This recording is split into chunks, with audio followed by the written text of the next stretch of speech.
Y el día de hoy vamos a contestar una pregunta que es muy importante. ¿Cómo nosotros podemos crear un legado espiritual para la siguiente generación? Esa conferencia no es para mí, porque yo ni hijos tengo. Quizá algunos digan, no. Esto no tiene que ver con que tengas o no tengas hijos. Tiene que ver con cuál va a ser tu contribución para la siguiente generación. ¿Qué vas a hacer tú para dejar algo, dejar huella para la siguiente generación?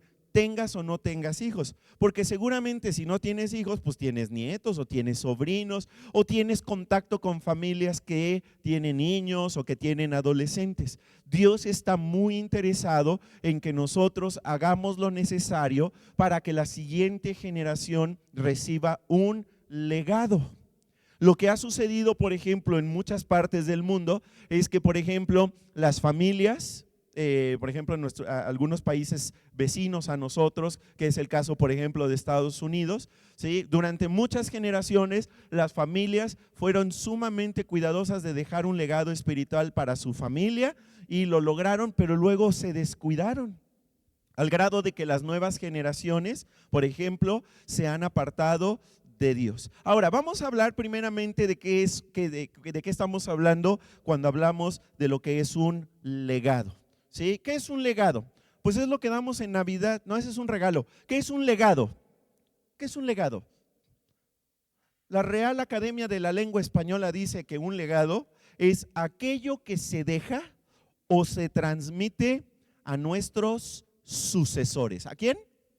A nuestros sucesores, en otras palabras, a la siguiente generación, aquellos que se van a quedar en lugar nuestro, sea cosa material o sea inmaterial. Esto es importante. El legado puede ser material o el legado puede ser inmaterial. Generalmente nosotros nos referimos al legado con otra palabra que empieza con H, que es la palabra ¿qué? Pero herencia no lleva H, no, sí lleva, claro que sí. La palabra herencia, ¿ok? ¿Cómo crear una herencia espiritual para la siguiente generación? Ahora, nosotros como sociedad cada vez somos más conscientes de la importancia de, por ejemplo, dejar una herencia material. Y por ejemplo, hay familias que se esfuerzan a lo largo de su vida por dejarles algunas cosas materiales a sus hijos, a sus descendientes, ¿sí? A la siguiente generación. A ver, díganme ejemplos de herencias que son buenas para dejarle a la siguiente generación, herencias materiales. Una casa, eso es muy buena. Otra, un negocio, ¿verdad? Un negocio que les pueda generar dinero, que les pueda generar un sustento. ¿Qué más? ¿Un qué? Bueno, pero ese no es material. Estamos hablando de, díganme ejemplos materiales. Ahorita vamos a ver de los inmateriales. Dinero, ¿verdad? Dejarles un seguro de vida, ¿verdad? Joyas, un terrenito. Esos son buenos ejemplos de una herencia material. Ahora sí, también podemos dejar una herencia no material o inmaterial, como ya nos dijo mi mamá, que es muy inteligente, porque es mi mamá, ¿verdad? ¿Qué dijo qué? ¿Qué dijiste? Ya se me olvidó. No tenemos buena memoria, pero sí tenemos inteligencia. Sí. Un buen nombre, una buena reputación, ¿sí? ¿Qué más? Inmaterial. Valores, muy bien. Una buena educación, ¿verdad? Yo voy a pagar, voy a asegurarme de que vaya a la preparatoria, que vaya a la universidad, lo voy a apoyar para que haga un posgrado, que haga una maestría, que haga un doctorado, para que de esa manera se le facilite, tenga oportunidades para obtener un buen trabajo. Eso también es un ejemplo de una herencia inmaterial. Ahora, no, está muy bien dejar una herencia, ¿ok? También desafortunadamente hay quienes dejan herencias negativas a la familia, a la siguiente generación, y los dejan con deudas, ¿verdad? O los dejan con un escándalo, ¿verdad? Porque sucede que se muere el papá y entonces sucede que ahí en el funeral llegan varias esposas y las esposas dicen, ¿cómo? Pues yo pensé que era… También les dejan broncas, les dejan problemas, ¿sí? Les dejan adicciones, les dejan, no sé, por ejemplo, dificultades, y eso es muy grave. Lo bueno es cuando nosotros nos encargamos de dejar una buena herencia, ya sea material o inmaterial. Ahora, del tipo de legado o del tipo de herencia que de casi nadie habla, es del tipo de legado o herencia espiritual. ¿Verdad? Porque eso, si tú ves, por ejemplo, un libro o revisas, por ejemplo, algún documental acerca de las mejores herencias que uno puede, no, casi nadie habla de la herencia espiritual. Sin embargo, quiero que te des cuenta que la herencia espiritual es la más importante. ¿Por qué? Porque lo espiritual no solamente le va a servir a la persona mientras está aquí en vida. ¿Sí? O sea, si yo recibo una herencia, pues recibo, por ejemplo, un coche, ¿verdad? De herencia, el coche me va a durar en tanto el coche sirva o en tanto yo esté con vida aquí en esta tierra. Porque el día en que me muera, el coche aquí se queda. O el día en que se descomponga el coche, pues ya valió el coche. No sé si me estoy explicando, ¿ok? También incluso, por ejemplo, la educación. Si a mí me heredaron, me dejaron como legado una educación, una alta educación, ¿ok? Esa me va a servir hasta el día en que yo me muera. El día en que yo ya me muera, yo dejo de ser maestro, dejo de ser doctor o dejo de ser licenciado o ingeniero.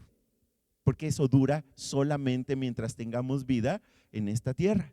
Pero la herencia espiritual es una herencia que nos sirve aquí en los 80, 90, 100, 110, 120, 130 años de vida que Dios te conceda, pero también el día en que mueras, esa herencia espiritual sigue activa y nos va a durar. ¿Cuántos años vamos a pasar en la eternidad los que tenemos a Jesús como nuestro Señor y Salvador?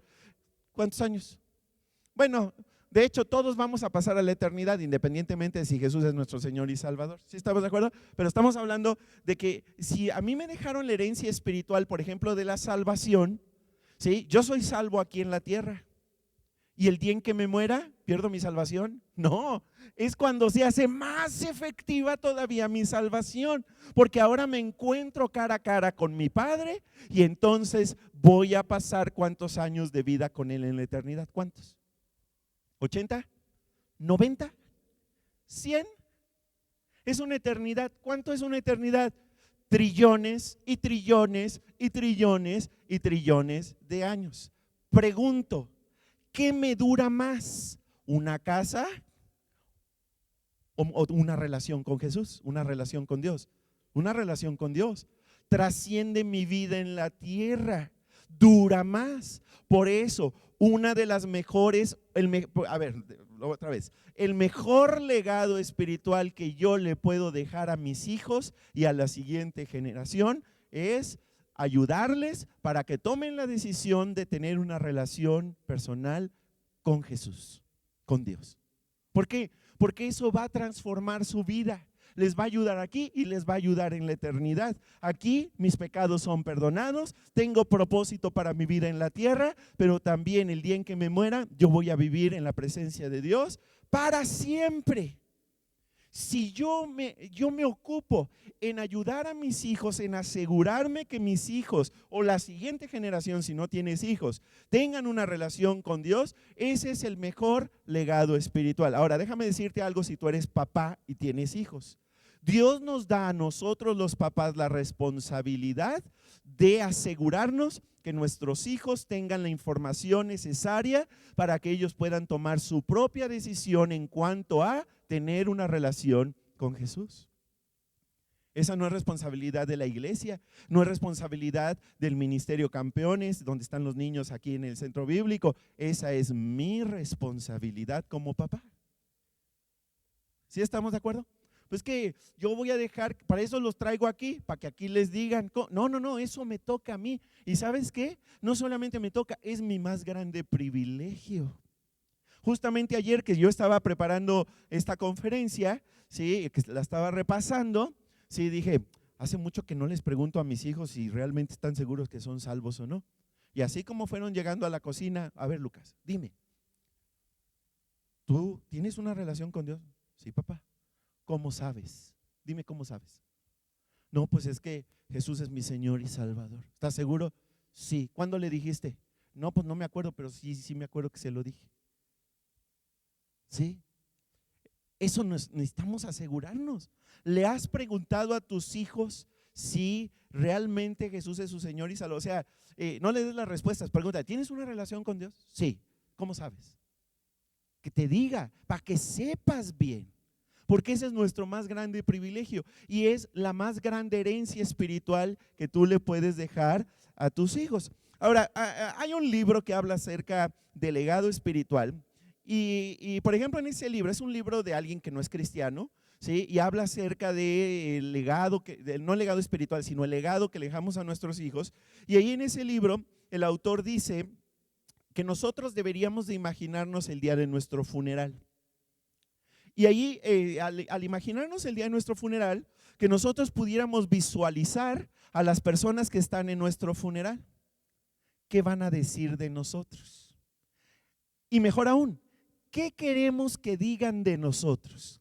Ahora, una vez que yo identifico qué es lo que quiero que las personas en mi funeral digan de mí, cuando yo ya esté ya muerto, ya petateado, ya fallecido, entonces yo debo de asegurarme de comenzar a hacer las cosas que tengo que hacer para asegurarme de que las personas en mi funeral digan lo que yo quiero que digan. Ahora, insisto, esta es la visión de alguien que no tiene una relación con Jesús. Y está bien, es mejor que nada. ¿Sí? ¿Por qué digo esto? Porque realmente nosotros no vivimos, nuestra vida no está determinada por lo que la gente diga de nosotros. Nosotros no vivimos para agradar a la gente.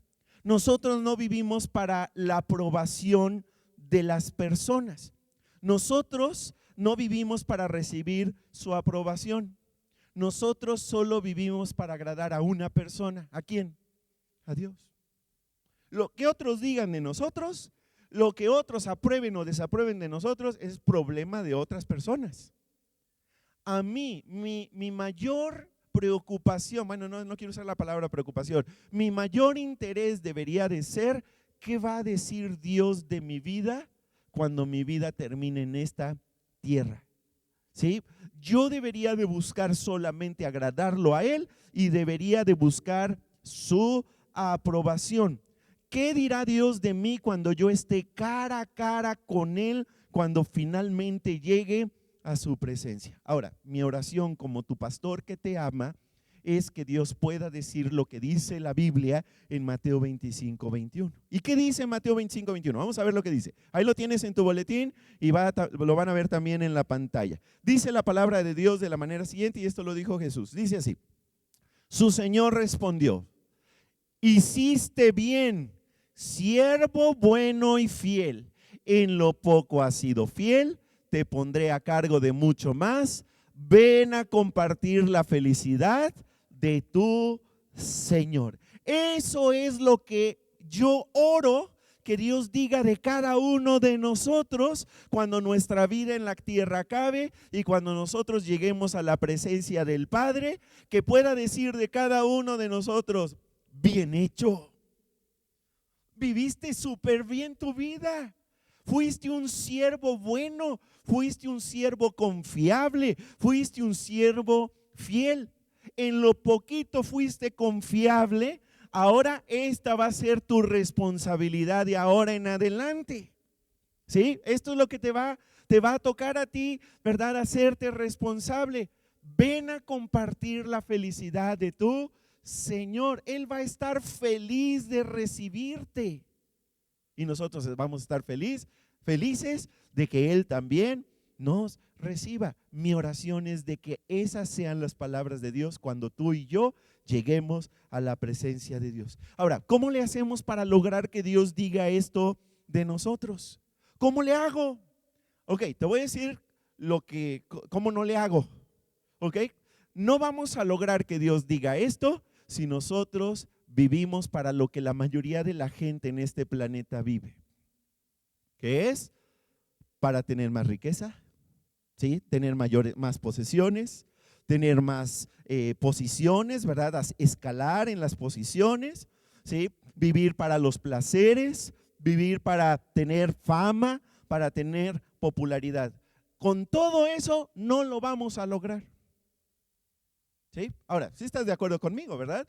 De que a través de muchas formas, a través de muchos medios, nosotros estamos siendo, nos están tratando de convencer de que nosotros, ese sea nuestro objetivo de vida. ¿Para qué vives? Para hacerme rico, para tener más posesiones, para tener fama, para que todos me conozcan, ¿verdad? Para tener millones de seguidores en mis redes sociales, ¿verdad? Para vivir, para el placer, para tener todo tipo de comodidades. No, así no lo vamos a lograr.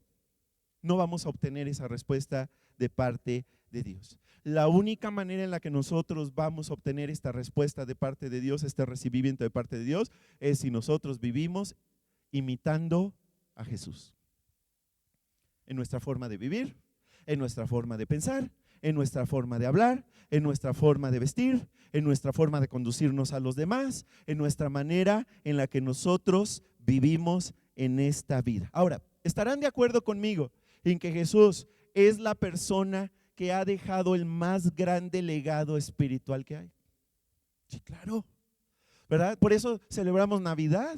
Casi todo el mundo celebra la Navidad, no todos, pero muchos sí, ¿ok? Muchos celebramos la Semana Santa, pero no solamente eso. ¿Sabían ustedes que no se han escrito más música?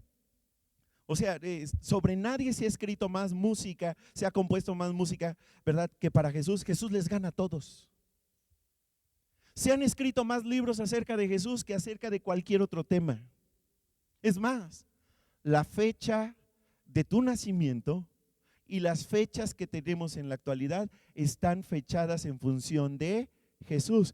Aunque algunos traten de decir cosas tan raras como, por ejemplo, en lugar de decir antes y después de Cristo, dicen antes y después del cero. De todos modos, el cero cuenta a partir de un conteo, que por cierto no lo hicieron tan bien, pero un conteo que va de cuando vino Jesús. Es el que más grande huella ha dejado sobre este planeta. Es el que más grande herencia, más grande legado ha dejado sobre este planeta. Por eso, si nosotros queremos dejar el mejor legado, necesitamos imitar a Jesús.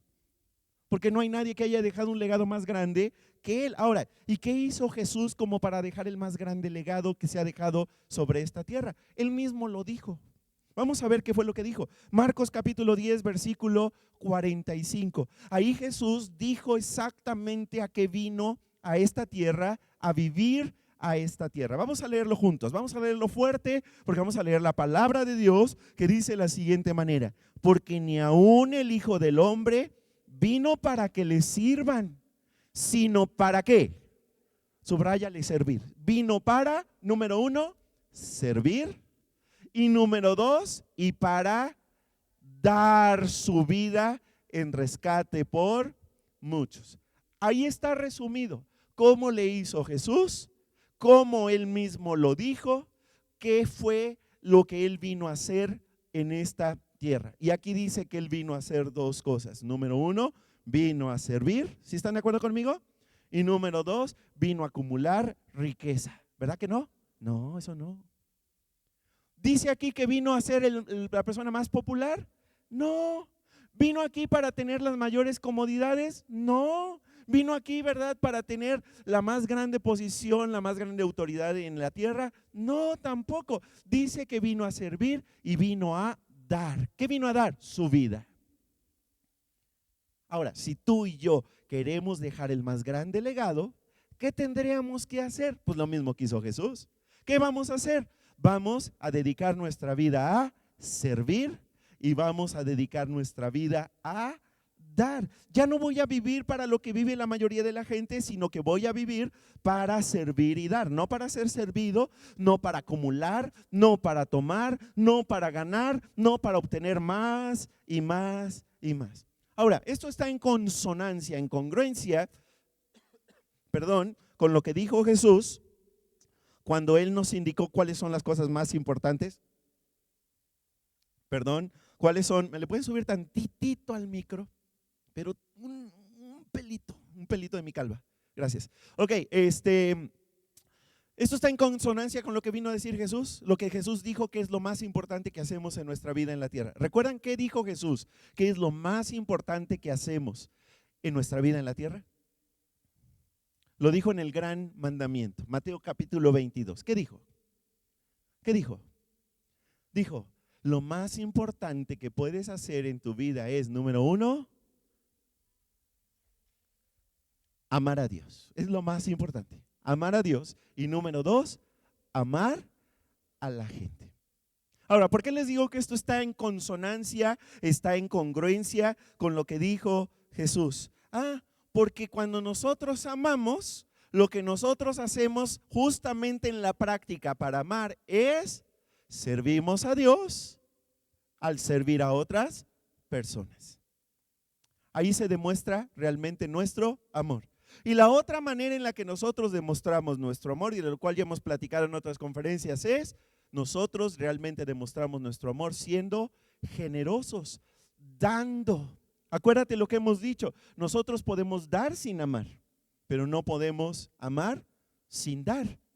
Dar es una muestra de que nosotros realmente amamos. Cuando amamos a Dios, lo que queremos es dar. Cuando amamos a las personas, lo que queremos es dar, es ser generosos con los demás. Amor se resume en estas dos palabras, a propósito del Día del Amor y la Amistad, en el que justamente la palabra amor ya significa cualquier cosa. ¿Sí? Lo que sea significa amar. No, bíblicamente amar significa que yo estoy dispuesto a servir y estoy dispuesto a dar. Eso quiere decir entonces que lo que la cultura en la que nosotros vivimos nos propone como nuestra vida realmente es una vida muy limitada. Porque nos enseñan que hay que estudiar, hay que trabajar y luego nos jubilamos y luego nos morimos. Y para eso sirve nada más nuestra vida. No, la vida es mucho más que eso. Es muchísimo más que trabajar, es muchísimo más que estudiar, es muchísimo más que jubilarme. Tiene que ver con una prueba que yo estoy o que Dios está llevando a cabo en mi vida. Y esto es algo que no debemos de olvidar. Mi vida aquí en la tierra es una prueba de lo que yo quiero para la eternidad. Por eso es aquí que nosotros tomamos la decisión de si queremos tener o no una relación con Jesús. Pero también la manera en la que yo utilizo mi vida, la manera en la que lo que yo hago con mi vida, va a determinar también mucho de lo que va a suceder en la eternidad. Por eso Dios está muy interesado en que nosotros aprendamos a servir y a dar. Ahora, cuando nosotros tomamos la decisión de vivir para lo mismo que vino Jesús a hacer, que es servir y dar, nosotros nos desenfocamos de nosotros mismos. ¿Se han dado cuenta de que la cultura en la que nosotros vivimos es una cultura que fomenta el egoísmo? Fomenta el egocentrismo, que constantemente te dice, tú vive para ti mismo y después para ti y luego para ti. Tú eres lo más importante, todo gira alrededor de tu vida. Todas las demás personas deberían estar a tu servicio, todo debería de girar alrededor de ti. Pero cuando nosotros estamos dispuestos a servir y a dar para los demás, eso reduce, quita, erradica de nuestra vida el egoísmo que tanto daño nos hace. Ahora, ¿cómo le hago para crear un legado duradero para la siguiente generación? Bueno, vamos a hablar de eso. Vamos a hablar de dos maneras de crear un legado espiritual. Yo estoy dando por hecho que la más importante ya la comenté, que es que tú te asegures que la siguiente generación tenga una relación con Dios. Ok, vamos a enfocarnos en estas otras dos maneras, que es lo que dijo Jesús. Vamos a verlo. La primera, escríbela. La primera manera de crear un legado espiritual, número 1, es viviendo una vida de servicio a los demás. Escríbelo. Viviendo una vida de servicio a los demás. Si yo quiero asegurarme que la siguiente generación de dejarle un legado espiritual, necesito asegurarme de vivir mi vida, una vida de servicio a los demás. Ahora, esto la Biblia lo dice súper claro. Es más, ni siquiera casi voy a comentar los versículos porque la Biblia lo dice súper claro. Vamos a ver el primer versículo. Efesios capítulo 2, versículo 10. Efesios 2, 10. Vamos a leerlo juntos. Dice así: pues somos la obra maestra de Dios. ¿Sí? Este versículo ya lo hemos leído muchas veces, ¿sí? En otras ocasiones, y es muy importante esta primera frase porque aquí dice que tú eres la obra maestra de Dios. Nosotros somos la obra maestra de Dios. Ahora, ¿eso qué quiere decir? ¿Que nuestra vida vale mucho o vale nada? ¿Cuánto vale? Vale mucho. muchísimo, ¿sí? La próxima vez que tú sientas que no le importas a nadie, que tu vida no vale nada, que estás solo en este mundo, recuerda lo que dice este versículo. Pues somos la obra maestra de Dios. Es más, puedes irte a un espejo, verte en el espejo y decir este versículo. Pues somos la obra maestra de Dios. Y decir, ¿por qué me ando creyendo las mentiras de otros?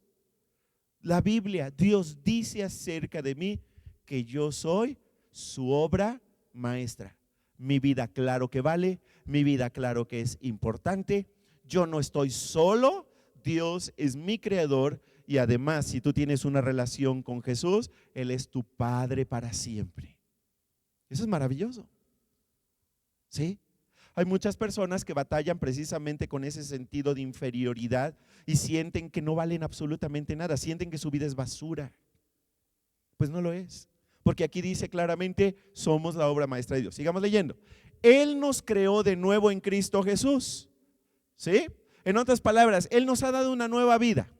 Nos ha dado una nueva vida en el momento en el que nosotros, ¿cómo le hacemos para recibir una nueva vida?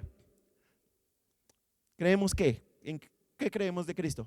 Que Él es nuestro Salvador y Él es nuestro Señor, que Él manda en nuestra vida. ¿Ok? Él nos ha dado una nueva vida en Cristo. ¿Para qué? ¿Para qué te salvó? ¿Para qué te dio una relación? ¿Para que sigas viviendo como si no tuvieras una relación o como si Dios no existiera? No, claro que no. Aquí claramente dice la palabra de Dios que la razón por la cual Él nos ha dado una nueva vida y nos ha dado salvación es a fin de que hagamos las cosas buenas que preparó para nosotros tiempo atrás. Subraya donde dice hagamos las cosas buenas. En otras palabras, Dios nos salvó no para que no hagamos nada. Dios nos salvó no para que nosotros sigamos viviendo como vivíamos antes. Dios nos salvó porque tiene nuevas asignaciones para cada uno de nosotros. Buenas obras. Ahora, aquí no nos confundamos. Aquí la Biblia no está hablando de que la salvación se obtenga por buenas obras. Está diciendo que nosotros somos salvos para hacer las buenas obras que Él había preparado para cada uno de nosotros de antemano. ¿Sí ven la diferencia? ¿Ok? Porque acuérdense, en México nos han enseñado que es al revés. En México nos han enseñado que yo necesito hacer buenas obras para entonces poder tener una relación con Dios. No, es al revés. Yo tengo una relación con Dios gracias a que Jesús es mi Señor y mi Salvador, y entonces ahora yo estoy listo, estoy completamente apto para poder llevar a cabo la asignación que Él tiene para mi vida y que Dios tenía en mente para mi vida. Ahí está muy claro. Él tiene una asignación para mí. Él quiere que yo haga cosas. ¿Sí estamos de acuerdo? Siguiente versículo. Romanos capítulo 6, versículo 13, que de hecho es el versículo que nos memorizamos la semana pasada, ¿verdad que no? No, sí es. Es el versículo. ¿Sí te lo memorizaste? Si no te lo memorizaste, date un pellizco en el ombligo, ¿verdad? Para que te duela y te acuerdes de que este era el que había que memorizar, ¿sí? Y hay un nuevo versículo para esta semana, entonces ahora tienes dos para memorizar. Vamos a recordarlo porque Romanos 6:13 dice lo siguiente. Vamos a leerlo fuerte. Dice, en cambio, entréguense completamente a Dios, no en partes, no un segmento de mi vida. Entréguense completamente a Dios, porque antes estaban muertos, pero ahora tienen una nueva vida. Otra vez, ya soy salvo, ya tengo una relación con Dios, ya tengo una nueva vida. Y luego, ¿qué dice? Así que usen todo su cuerpo, todo, no una parte, todo tu cuerpo como un instrumento. ¿Para qué? Para hacerte rico. No dice eso. ¿Qué dice? Para hacer lo que es correcto para la gloria de Dios. Nosotros vivimos para hacer lo correcto, lo que Dios quiere que hagamos, y que al hacerlo le vamos a dar gloria a Él. No voy yo a buscar mi reputación ni mi fama, sino que yo busco la fama de Dios, que todos puedan saber lo grande y maravilloso y grandioso que es Dios. ¿Sí? Siguiente versículo. Hechos capítulo 20, versículo 24. Dice, pero mi vida no vale nada para mí a menos que la use para terminar la tarea que me asignó el Señor Jesús. Mi vida va a ser realmente útil en las manos de Dios en la medida en que yo dejo de vivir para mí mismo, dejo de vivir para otros, dejo de vivir para las expectativas de otras personas y ahora solo vivo para agradarlo a Él. Y llevo a cabo la tarea que Él me ha asignado en esta tierra. Ahora, ¿en qué consiste esa tarea? Vamos a ver en qué consiste. La tarea de contarles a otros la buena noticia acerca de la maravillosa gracia de Dios. Por eso es de que tenemos canal de YouTube, por eso es de que invitamos a las personas a esta conferencia, por eso es de que vamos a abrir una segunda sede. No es para que nosotros nos hagamos famosos, ni para que digan, ay, qué inteligente ese pastor tan pelón. No, la tarea consiste en servir a otros, darle a otros lo que necesitan, que es que puedan conocer a Jesús como Señor y Salvador. Si nunca nadie se aprende mi nombre, eso es lo de menos. No sé si me estoy explicando. Lo que queremos es que lo conozcan a Él y que tengan la posibilidad de tener una relación con Dios. Sí, por ejemplo dicen, no, pues una vez fui a una iglesia que se llamaba algo así como el Sibocoto, quién sabe cómo se llamaba, pero ahí acepté a Jesús. Gracias a Dios por eso.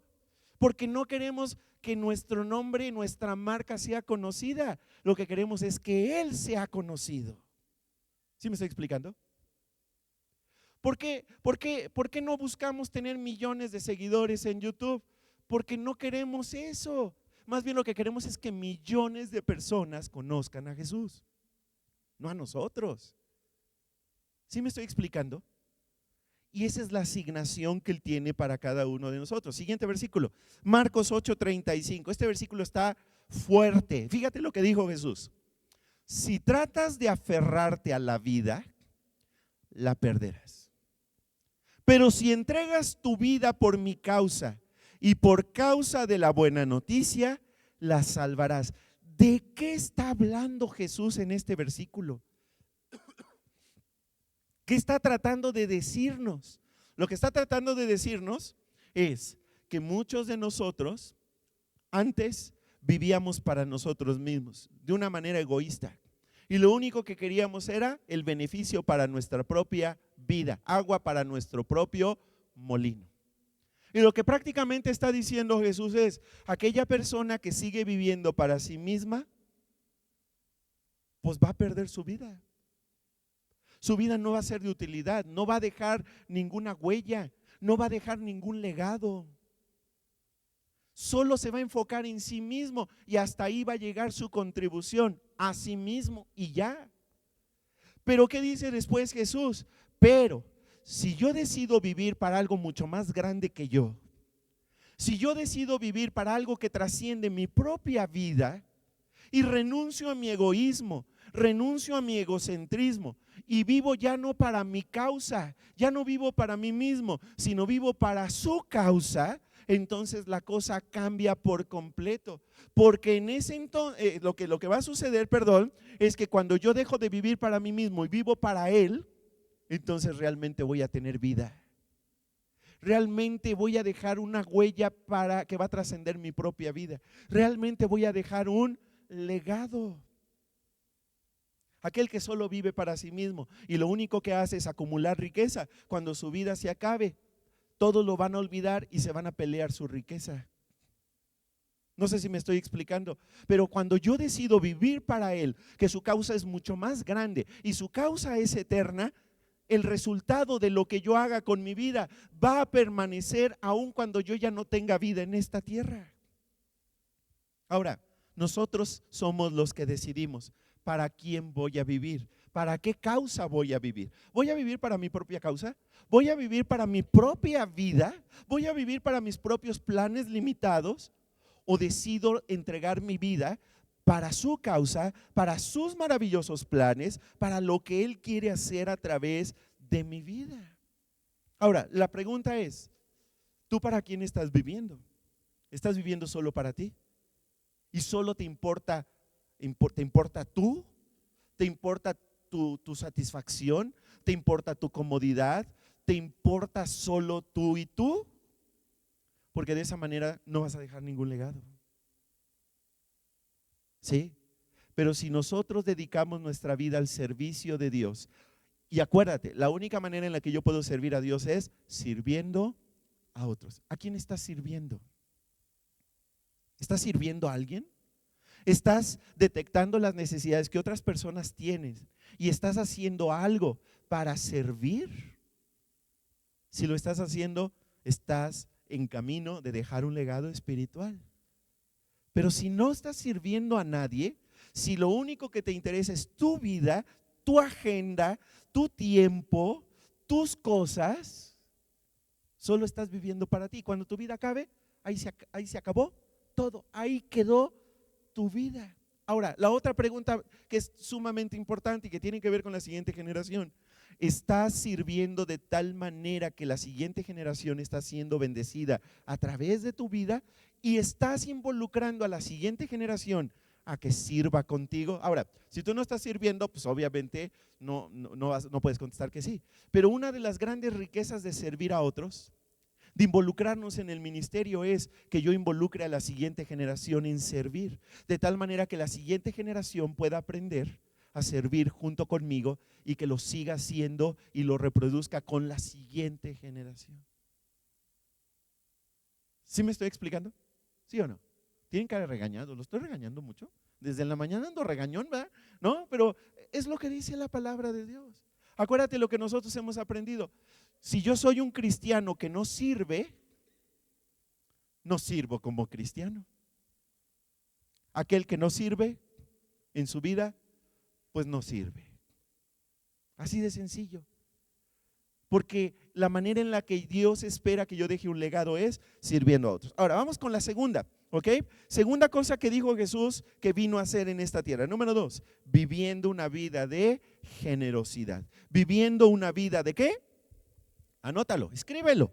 Viviendo una vida de generosidad. ¿Qué tipo de vida? Una vida de generosidad. Acuérdate, servir a los demás es un antídoto en contra de mi egoísmo. Y no solamente eso. Les he platicado aquí muchas veces de las investigaciones del doctor Martin Seligman. Se los he dicho un chorro de veces. Y me gustan mucho las investigaciones del doctor. Es un psicólogo contemporáneo, que es el creador de una nueva corriente psicológica que se llama la psicología positiva. Y es una corriente muy interesante dentro de la psicología, porque él ha estudiado qué es lo que produce felicidad en la gente, qué es lo que sana la depresión de las personas, qué es lo que quita la tristeza de las personas, qué es lo que produce una sensación de felicidad y de bienestar. Y él ha descubierto que hay 5 cosas que producen felicidad. No tengo tiempo de contarles cada una de ellas, pero créanme, todo lo que hacemos en la iglesia, en nuestra iglesia, todo coincide con lo que él dice que produce felicidad. Y una de ellas es servir a la gente, servir a los demás. Es una de las 5 cosas que más bienestar y felicidad producen en la gente. Y la otra es ser generoso, que es esta justamente la que vamos a ver a continuación. ¿Sí? Vivir una vida de generosidad. Ya va a hablar de dinero. No voy a hablar de dinero, voy a hablar de generosidad. Porque la generosidad no tiene que ver únicamente con el dinero, tiene que ver con todos los recursos que tienes. ¿Qué recursos tienes? Tienes tiempo, tienes conocimientos, tienes experiencia, ¿sí? Tienes una personalidad, tienes un carácter, tienes fuerza, tienes energía.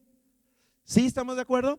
Todo eso tiene que ver con generosidad. Generosidad tiene que ver con la manera en la que usamos todos los recursos que tenemos, no solamente el dinero. Claro, el dinero está incluido, pero incluye muchas otras cosas además del dinero. Ahora, vamos a ver lo que dice la palabra de Dios, y les quiero ofrecer una disculpa porque en el boletín puse un versículo que no es, ¿verdad? Se me quedó ahí de la semana pasada y como lo vi ahí, pensé, ya puse el versículo que iba ahí y no, ese no es. Ahorita que estaba checando me di cuenta que no es. Así que les voy a pedir que en su Biblia busquen por favor Deuteronomio 15:10.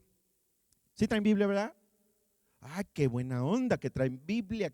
Qué bueno que al centro bíblico traen Biblia. Muy bien, si no traes Biblia, te animo a que traigas tu Biblia a la siguiente conferencia. Deuteronomio capítulo... Candelario, te hablan. Solicitan la presencia de Candelario en la puerta número 1. Gracias. Ok, Deuteronomio, ¿qué le dije? 5:10. ¿Sí dije 5:10? Ah, sí, perdón, es que ya... Ay, a mis cebolas aquí. 15:10, gracias. Deuteronomio capítulo 15, versículo 10. Qué bueno que me equivoqué, porque de esta manera podemos buscar por lo menos un versículo de la Biblia, ¿verdad? Porque luego nos acostumbramos a que todo está nada más en el boletín. Deuteronomio capítulo 15, versículo 10. Dice de la manera siguiente. Dice así la palabra de Dios. ¿Listos?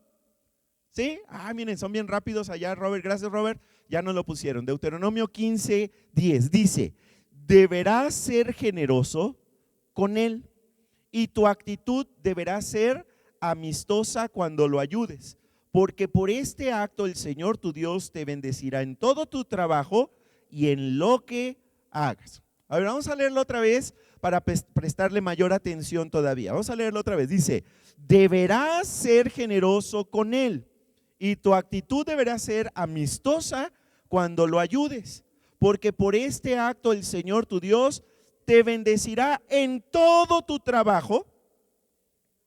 Y ya se me perdió. En todo tu trabajo y en lo que hagas. ¿Sí?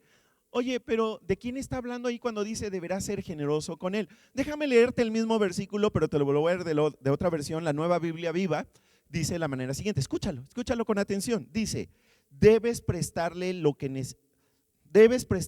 necesita y no ser mezquino en nada, porque a causa de esto el Señor te prosperará en todo lo que haces. Deuteronomio 15:10 en la nueva Biblia Viva. Ok, ¿de quién está hablando cuando aquí en esta versión de Palabra de Dios para Todos dice deberás ser generoso con él? Con el necesitado, con la persona que tiene algún tipo de necesidad.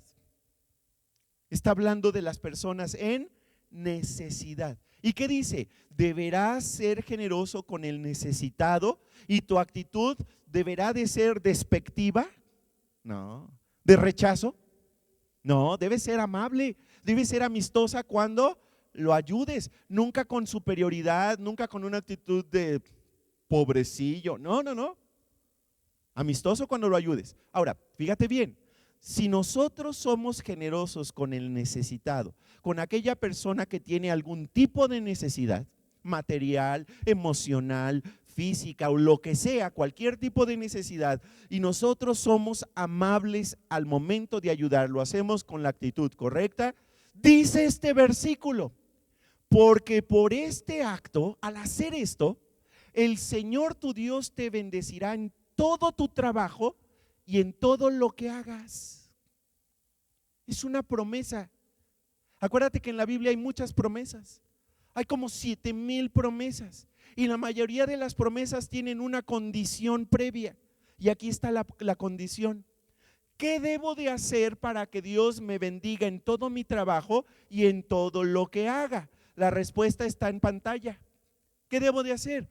Debo de ser generoso con el necesitado y mi actitud debe de ser amistosa cuando lo ayude. Cuando yo haga esto, se activa la promesa de Dios y Dios va a bendecir todo mi trabajo y va a bendecir todo lo que haga. A ver, levanten la mano los que no quieren que Dios bendiga su trabajo. No, pues no, ¿verdad? Levanten la mano los que no quieren que Dios los bendiga en todo lo que hagan.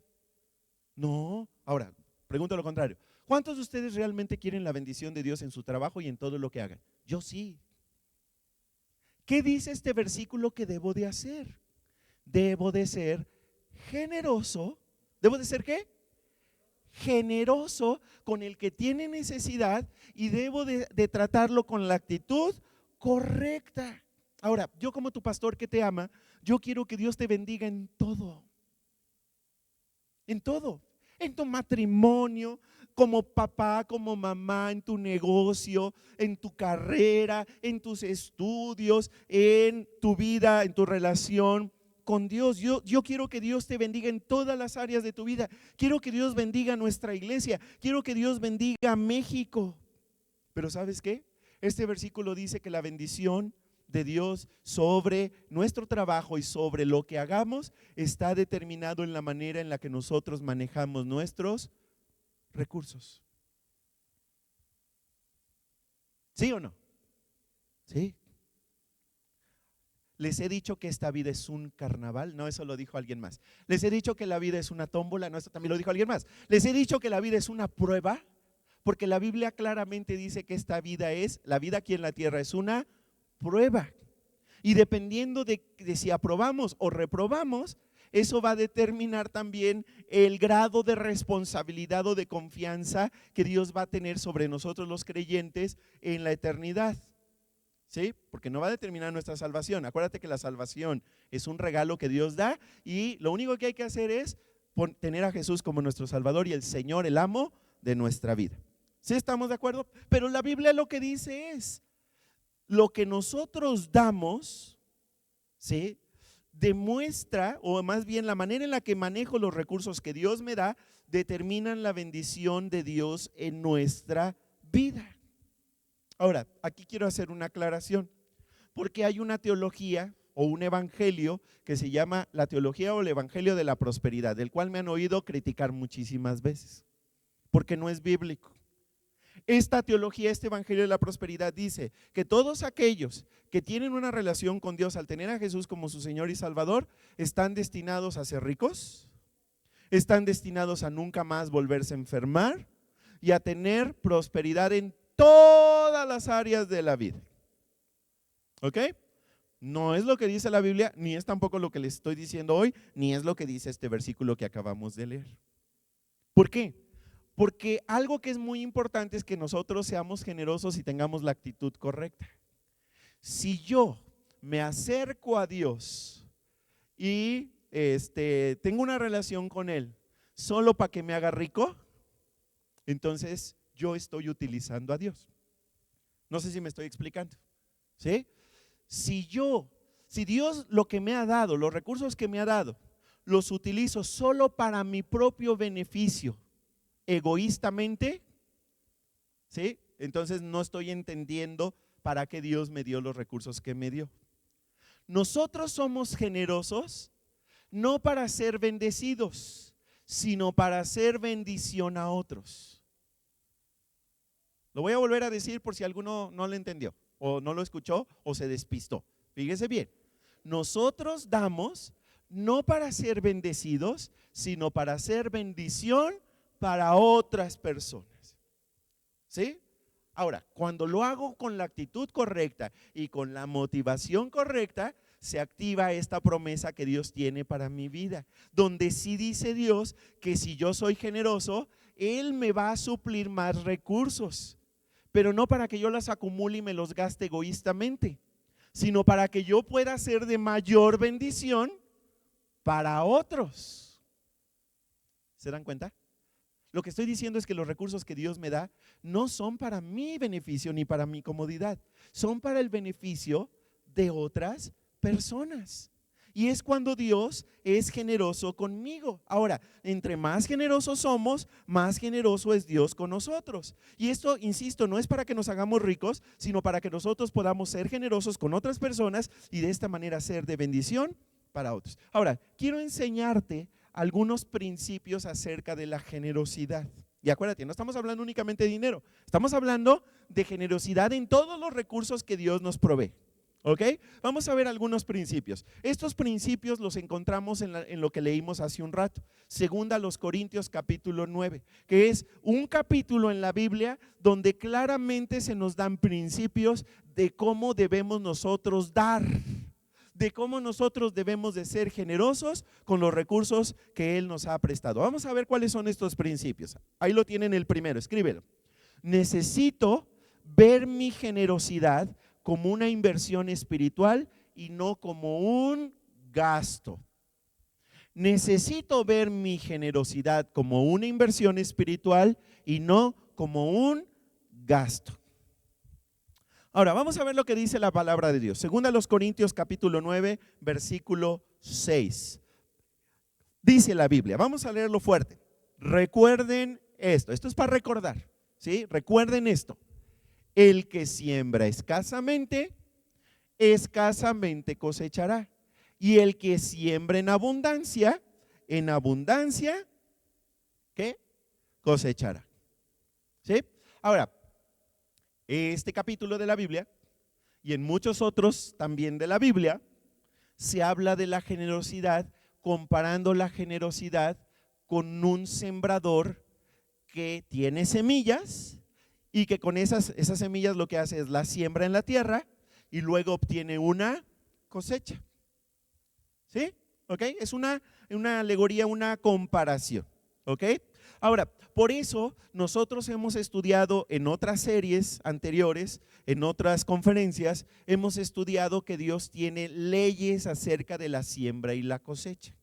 ¿Sí? En algún otro momento quizá otra vez volveremos a hablar acerca de estas leyes, pero hemos tenido en varias ocasiones, hemos hablado de estas leyes de la siembra y la cosecha que encontramos en la palabra de Dios y que aplican, esas sí son leyes porque aplican en todos lados. Aplican, por ejemplo, en la manera en la que un agricultor siembra. ¿Ok? Y este versículo lo que está diciendo es algo que realmente sucede. Si yo soy un agricultor, soy un sembrador y solamente siembro una semilla, pues el resultado que voy a obtener es lo que me den esa semilla. ¿Sí estamos de acuerdo? O sea, eso es bien lógico. Ok, si yo en lugar de sembrar una, siembro 100, voy a cosechar más porque sembré 100 semillas. Si yo siembro 1000 semillas, obviamente el resultado es pues una gran cosecha. O sea, lo que dice la Biblia es muy cierto, hay que recordarlo. El que siembra escasamente, el que siembra nada más una, pues nada más va a recoger lo de una.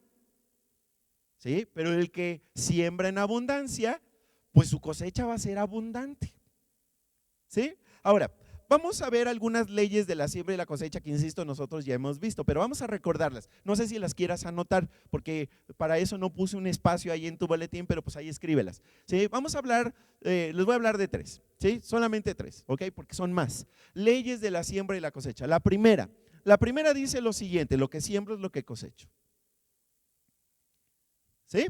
Lo que siembro es lo que cosecho.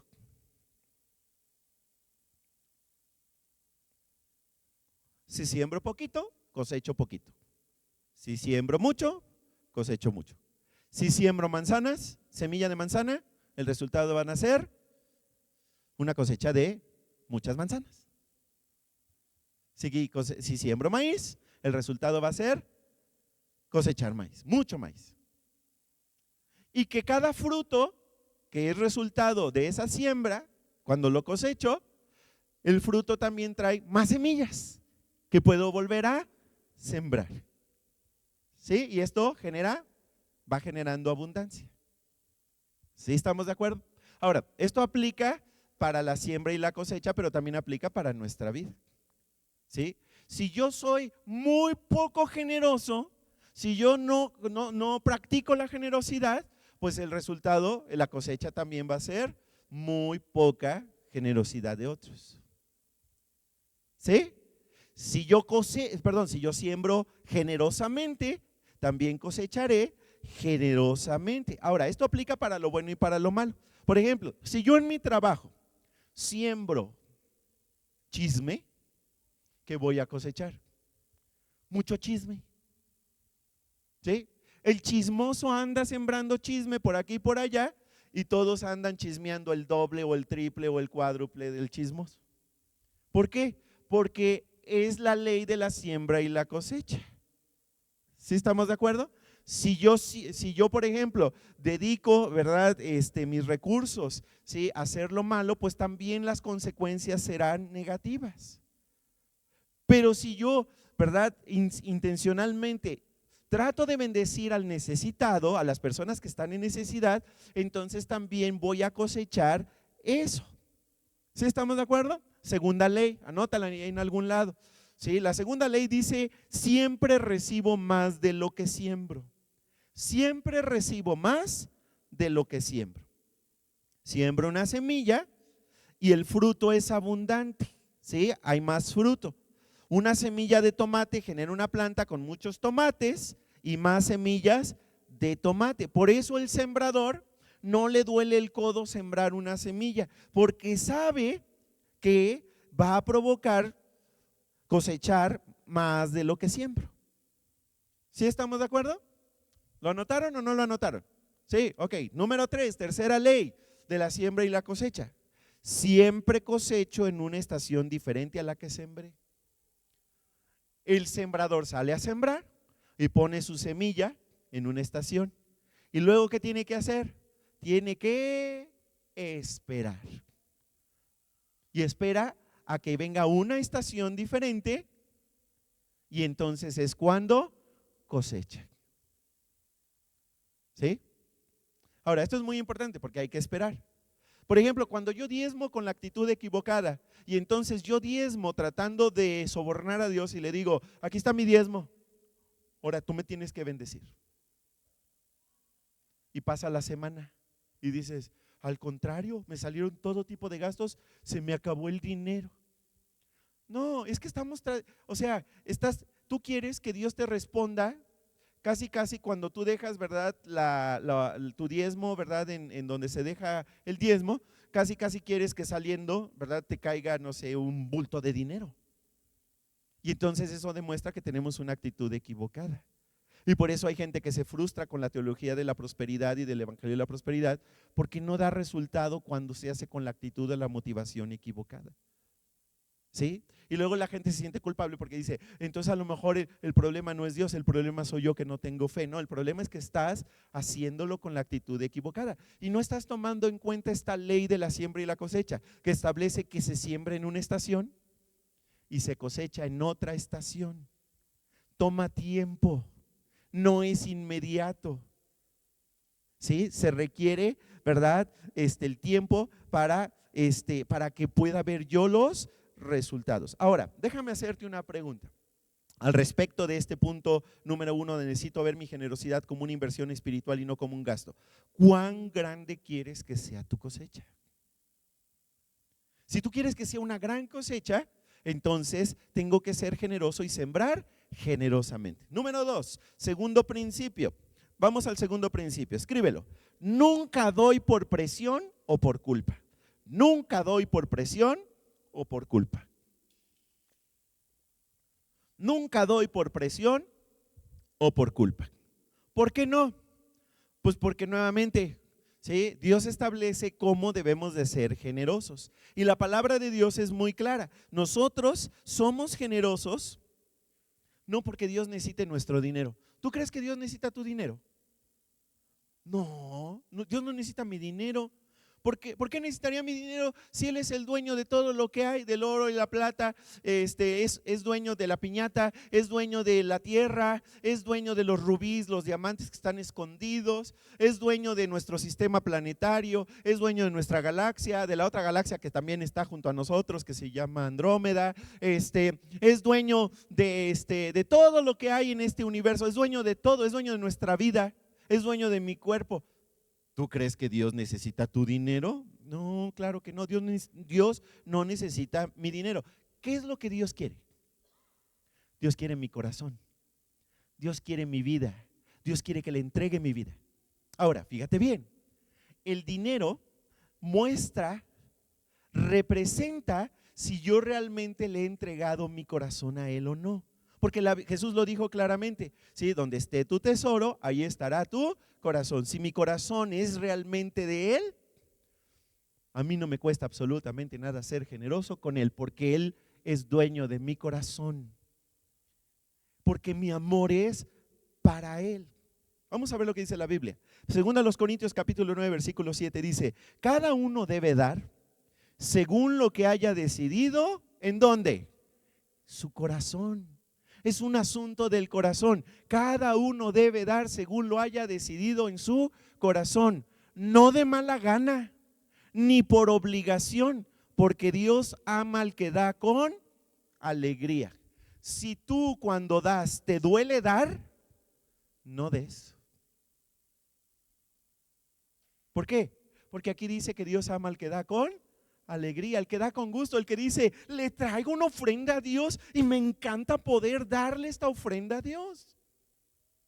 Ahora, ciertamente y desafortunadamente, hay movimientos religiosos que han abusado de la gente y que han utilizado aún la Biblia, y versículos bíblicos para manipular a la gente. Eso no lo podemos negar. Y salen en el radio, salen en televisión, salen en las redes sociales. Sí, sí los hay. Hay gente mañosa, gente, ¿verdad?, que realmente no aman a Dios y que manipulan a la gente. Y que te hacen sentir mal si no das. Y que te hacen sentir presionado para dar y manipulan a la gente. El problema es de que gracias a esas personas, luego mucha gente piensa que todos los creyentes, que todas las iglesias somos exactamente así. Y yo te lo quiero decir bien claramente y bien francamente. Si tú en algún momento sientes que alguien te está manipulando, que te está presionando para dar, no debes dar. ¿Sí? ¿Tomaron nota de esto? Y le pueden decir, mi pastor me dijo que no dé si me siento presionado y en este momento me estoy sintiendo presionado, así que no te doy nada. Así de sencillo. Tienes mi permiso. Dales hasta mi nombre y mi teléfono para que me hable. ¿Sí estamos de acuerdo? Porque la Biblia es clara. Nosotros debemos de dar de corazón, no de mala gana, no por obligación, no por culpa, ¿sí? Porque Dios ama al que da alegremente. Nunca debemos dar por presión. Ahora, fíjate bien, la Biblia nos enseña que hay dos maneras de dar, ¿sí? Una es, no sé si lo quieras anotar, hay dos maneras de dar. Una es por razón, usando solo nuestro intelecto, y la otra es por revelación. ¿Sí? Ok. Por ejemplo, ahorita nosotros como iglesia nos estamos preparando para ofrendar para el trabajo transnacional o transcultural. ¿Sí? Estamos ¿cómo se llama? Estamos como iglesia, ¿sí? Retomando el que nosotros podamos estar predicando en otros lugares del mundo, y nosotros vamos a orar por los misioneros, que tenemos una lista de misioneros, y tenemos también, cada uno de nosotros vamos, como familias, vamos a decidir cuánto vamos a ofrendar al mes. ¿Ok? ¿Cómo se decide eso? Se decide por estas dos vías. Una es por razón y la otra es por revelación. ¿Sí? El que va por la razón es, pues cuando dices, no, pues a ver, si me entran 5 pesos, pues no puedo dar. ¿Sí? No tengo para dar. ¿Ok? Es la razón. Por revelación es diferente. Por revelación es cuando tú oras a Dios, y como familias oramos a Dios y le preguntamos a Dios, Dios, ¿cuánto vas a querer que yo dé para que seas tú el que provea, para que tú des a través de mí a los que están predicando el evangelio? No sé si me estoy explicando porque a mí se bolas yo solo. Ok, lo voy a volver a decir para que quede claro. Oramos a Dios y le preguntamos, Señor, dime cuánto quieres que dé. Dímelo. Y luego guardo silencio para que Dios ponga en mí lo que Él quiere que dar. Ahora, muchas veces lo que Dios me muestre no va a corresponder a lo que mi razón me dice. ¿Sí? Pero si Dios lo dice, ¿qué creen que va a pasar? Él va a proveer para que yo pueda dar. Aunque yo no entienda ni cómo, ni cuándo, ni dónde lo va a hacer. Pero si Él lo está mandando, Él lo va a hacer. ¿Sí me estoy explicando? Porque yo soy como una especie de canal a través del cual la bendición que Dios quiere dar fluye a otras personas.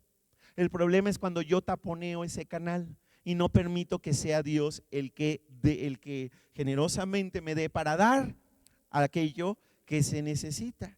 La revelación es que Dios te indique cuánto dar. Ahora, la ventaja o el beneficio de dar por revelación es que eso nos lleva invariablemente a confiar plenamente en Dios y no en nuestras fuerzas y no en nuestras capacidades y no en lo que nosotros pensamos, porque Dios está pensando algo diferente a lo que nosotros andamos pensando.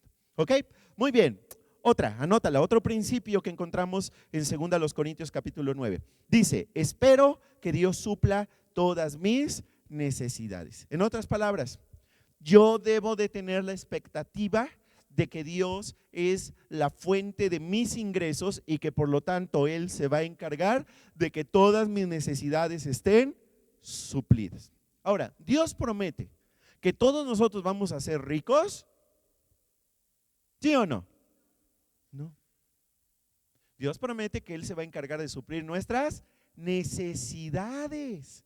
Eso es diferente. ¿Sí? Yo la verdad les confieso que muchas veces le he preguntado a Dios, Dios, ¿por qué a los que no te sirven les das tanto y a nosotros que te servimos nos das tan poquito? ¿Sí? Porque parece medio injusto. ¿Sí? No sé si a ti te ha pasado, a mí me ha pasado. Pero luego me acuerdo de que es Dios el que va a suplir todas las necesidades y que no hay ningún lugar en la Biblia donde diga que yo tengo que ser millonario o riquísimo para poder servir a Dios. Con lo poquito o lo mucho que tengo, yo le puedo servir. ¿Sí? Ahora, mira lo que dice la Biblia en 2 Corintios capítulo 9, versículo 8. Dice de la siguiente manera, vamos a leerlo. Y Dios puede hacer que toda gracia, acuérdate que gracia significa regalo inmerecido, Dios puede hacer que todo regalo inmerecido abunde para ustedes, de manera que siempre, en toda circunstancia, tengan todo lo necesario y toda buena obra abunde en ustedes. ¿Se fijan que hay una palabra aquí muy repetitiva en ese versículo? ¿Cuál es? ¿Cuál es? ¿Cuál es? Hay una palabra que se repite mucho. ¿Cuál? Abunde. Ok, estoy de acuerdo, pero hay otra que se repite más. Todo. Fíjate, y Dios puede hacer que toda gracia, todo regalo inmerecido abunde para ustedes, de modo que siempre, en toda circunstancia, siempre es todo tiempo, tengan todo lo necesario y toda buena obra abunde en ustedes. En otras palabras, si yo estoy cumpliendo lo que dice la última parte, estoy haciendo la obra que Dios me encomendó que haga en esta tierra, entonces Dios se va a encargar de que todo regalo inmerecido abunde en mi vida. De manera que siempre, en todo tiempo, en toda circunstancia, tenga todo lo necesario. Subraya necesario. Todo lo necesario. Y de esa manera yo voy a poder seguir sirviendo y voy a poder seguir trabajando, llevando a cabo la obra que Dios quiere que yo lleve a cabo. ¿Sí? Ahora, cuando hablamos de todo, yo ya les dije el otro día que me puse a investigar en la palabra original para la palabra todo. ¿Y saben qué significa? ¿Saben qué encontré? Que todo en el original significa, pues todo, es lo que significa. O sea, no significa nada extraordinario, significa todo. Ahora, ¿esto qué quiere decir? Este versículo es como un seguro no de cobertura amplia, es un seguro de cobertura total. Todo. Si tú me sirves y haces lo que yo quiero que hagas, yo me voy a encargar de que todo lo que necesitas te sea dado. O sea, ¿voy a ser rico? No necesariamente. Vas a tener todo lo necesario. Ahora, mi pregunta para ti es, ¿tú qué tan en serio quieres la bendición de Dios el resto de tu vida en esta tierra? Yo sí la quiero. ¿Confías realmente en que Dios puede suplir todas tus necesidades? ¿O tu confianza está en tu negocio? ¿O está en tu trabajo? ¿O está en tus ahorros? Porque nuestra confianza debería estar únicamente en Dios. ¿Ok? Siguiente. Otro principio. Espero que Dios multiplique la semilla. Espero que Dios multiplique la semilla. 2 Corintios capítulo 9, versículo 10. Vamos a leerlo. Dice: el que le suple semilla al que siembra, también le suplirá pan para que coma. Aumentará los cultivos y hará que ustedes produzcan una abundante cosecha de justicia. Subraya donde dice aumentará. Aumentará. El que le suple semilla al que siembra, también le suplirá pan para que coma, aumentará los cultivos y hará que ustedes produzcan una abundante, subraya abundante cosecha de justicia. Ahora, esto es muy importante que lo tomes en cuenta. Dar, ser generoso, no es una deuda que debo, es una semilla que siembro. En otras palabras, cada vez que soy generoso con mis recursos, con mi dinero, mi tiempo, mi fuerza, estoy haciendo lo que Jesús dijo que hiciéramos. Jesús dijo: no hagan tesoros aquí, hagan tesoros, ¿en dónde? En el cielo. ¿Sí? Nuestro objetivo en esta vida no es ser ricos aquí, sino ser ricos allá. Y para yo ser rico allá, necesito ser generoso con lo mucho, lo poco que tenga aquí. Yo estoy aquí en esta tierra para acumular tesoros en el cielo. Ahora, fíjate bien, esto es muy importante que lo entendamos. Porque cuando, por ejemplo, yo le pregunto a Dios, ¿por qué gente que ni te sirve es tan rica? Y yo que te sirvo, no tengo esos recursos que tiene esa gente tan rica. ¿Sí? Necesito recordar algo importante. Desafortunadamente habrá gente que que aquí en la tierra va a ser muy rica, muy, muy rica. Tan rica que con un poquito del dinero que tiene podría pagar la deuda externa de casi todos los países del mundo. ¿Sí? Pero si no está usando esos recursos para la voluntad de Dios y si no le entrega su vida a Jesús, va a ser rico aquí y en la eternidad no. ¿Se acuerdan de esa parábola que contó Jesús del rico y Lázaro? ¿Se acuerdan? Y que cuando cada uno se va a su destino eterno, ¿sí? Y el rico, ¿verdad? Está desesperado porque está sufriendo, ¿sí? Y pide que le traigan aunque sea una gotita de agua para refrescar su lengua, ¿sí? Abraham le responde y le dice, tú tuviste tus bienes en la tierra, ¿sí? Aquí está Lázaro, ¿sí? Que allá no tuvo nada y ahora está disfrutando de la riqueza celestial. Y esa es una realidad para muchas personas. Por eso nuestro objetivo no es ser ricos aquí. Porque mucha gente cuyo objetivo es ser rico aquí, en la eternidad no va a ser rica. Va a vivir lejos de Dios si no cambian su decisión. Y nosotros a lo mejor no vamos a ser ricos aquí, pero nosotros estamos haciendo lo que Jesús hizo y eso va a producir riqueza para toda la eternidad. Ahora, lógicamente, racionalmente, ¿dónde me conviene más ser rico? ¿Aquí en mis 80 años de vida? Bueno, yo voy a vivir 120, pero ¿aquí en mis 120 años de vida? ¿O en los trillones y trillones y trillones y trillones de la eternidad?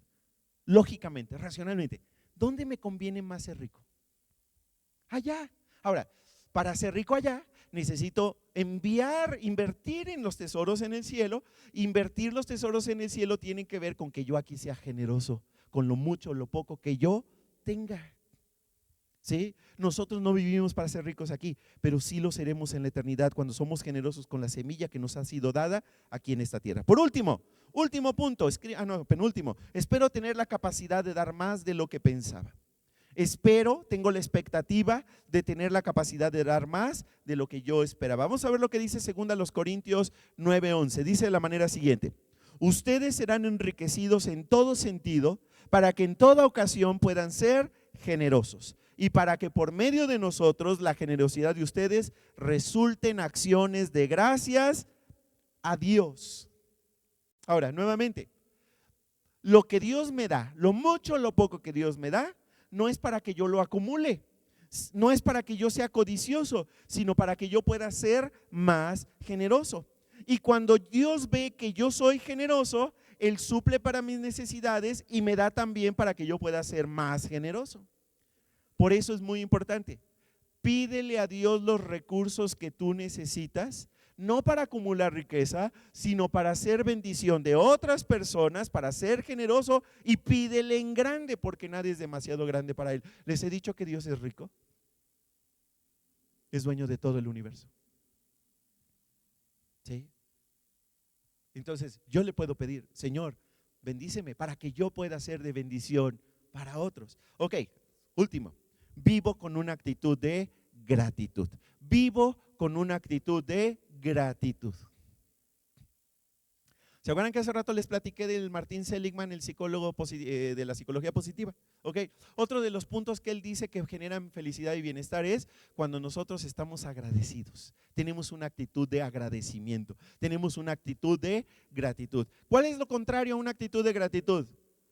Queja constante. Otra vez voy a comer pizza. Tengo que andar, ¿verdad?, en bicicleta. ¿Verdad? No. Nosotros vivimos en una cultura donde se fomenta la quejumbres y donde cada vez somos más quejumbrosos. Pero la quejumbrez se radica cuando nosotros tenemos una actitud de gratitud y tenemos una actitud de contentamiento. En otras palabras, soy capaz intencional y voluntariamente de disfrutar lo mucho o lo poco que Dios me da y le doy gracias a Dios y lo disfruto. ¿Sabían que cuando las personas, por ejemplo, son codiciosos, nunca son felices porque siempre necesitan más para poder ser feliz? Y cuando tienen más, necesitan más para poder ser feliz. ¿Cuándo son felices? Nunca. ¿Sí estamos de acuerdo? Nunca. Pero si tú y yo podemos disfrutar lo mucho o lo poco que Dios nos da y estamos contentos y estamos agradecidos, entonces cambia toda la historia. Segunda a los Corintios 9:12, vamos a leerlo, dice: esta ayuda, que es un servicio sagrado, no solo suple las necesidades de los creyentes, sino que también redunda en abundantes acciones de gracias a Dios. En otras palabras, doy gracias, no me quejo, no me amargo, disfruto lo mucho, lo poco que tengo. Déjenme orar por ustedes. Vamos a orar. Señor, en esta hora queremos darte gracias por todo lo que hemos aprendido. Gracias porque tú nos estás preparando para el resto de nuestras vidas y nos estás enseñando la visión que tú tienes de nuestra vida. Nos estamos dando cuenta que la visión que tú tienes es muy diferente a nuestra visión, o es muy diferente a la visión de la cultura en la que vivimos. Y Padre, nosotros que hemos escuchado esta conferencia, queremos responder a lo que tú nos estás pidiendo. Y queremos responderte, Señor, que queremos dejar el mejor legado espiritual que podamos dejar a la siguiente generación. Queremos, Señor, hacer lo que Jesús hizo cuando estuvo en esta tierra. Y Él lo dijo: nosotros queremos dedicar nuestra vida a servir a los demás. Queremos dedicar nuestra vida a ser generosos. Renunciamos a los objetivos de la cultura en la que vivimos. Renunciamos a querer ser ricos, a querer vivir para la comodidad y el placer. Renunciamos a querer vivir para tener reputación, popularidad y fama. Renunciamos a todo ello y nos comprometemos, Señor, a vivir una vida sin egoísmos, sin egocentrismos. Nos comprometemos a vivir para servir a los demás, para ayudar a quienes tienen necesidad y también para ser generosos con nuestro tiempo, nuestra agenda, nuestros conocimientos, nuestra experiencia, nuestro carácter, nuestra personalidad, nuestro temperamento, con todo lo que tú nos has dado.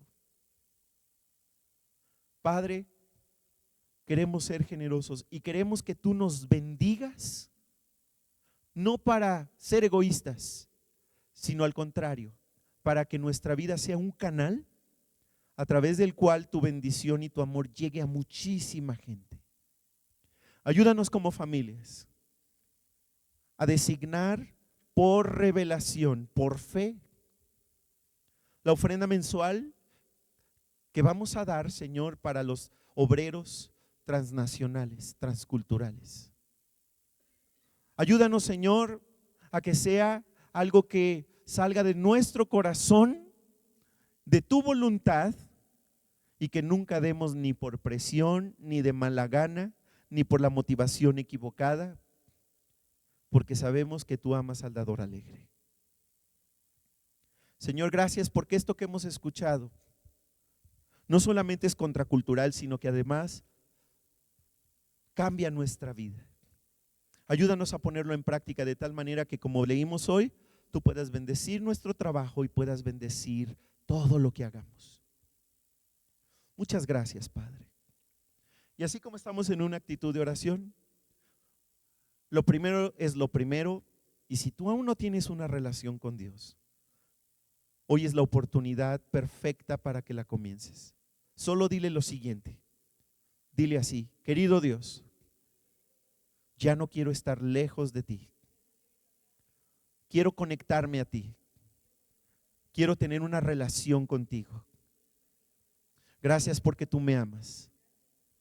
por favor, perdona mis pecados, sálvame y te entrego mi vida para que tú la dirijas de ahora en adelante, para que tú seas el amo, el Señor de mi vida. En el nombre de Jesús.